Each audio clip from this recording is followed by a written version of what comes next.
Nous avions donc déposé un amendement de demande de rapport d'information d'ici 2 ans. Un rapport qui aurait dit si effectivement notre interprétation extensive ou celle qui s'appuyait sur le flou possible de ce texte était la plus judicieuse.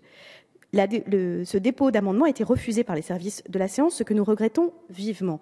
Il serait pourtant normal que l'Assemblée dispose de son droit d'information et que l'on puisse faire le bilan 2 ans après la mise en place de ce protocole de son résultat. Notre amendement permettait, je le redis, de faire un bilan de sa mise en œuvre et c'est regrettable que l'Assemblée n'en ait pas été saisie. Dans une décision de 2003, le Conseil constitutionnel a indiqué que les amendements sur des projets de loi de ratification n'accordaient pas aux membres du Parlement compétence pour assortir de réserves, de conditions ou de déclarations interprétatives l'autorisation de ratifier un traité ou d'approuver un accord international non soumis à ratification, et cela s'entend parfaitement. Sinon, nous ne pourrons plus ratifier aucun accord.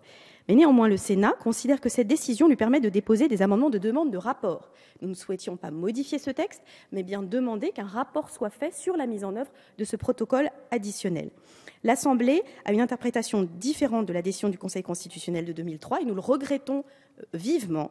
Il considère que seuls les amendements de correction rédactionnelle ou de suppression sont recevables en s'appuyant sur le commentaire qu'a fait le Conseil de sa décision. Au-delà des questions de procédure, j'en reviens au fond et j'en termine.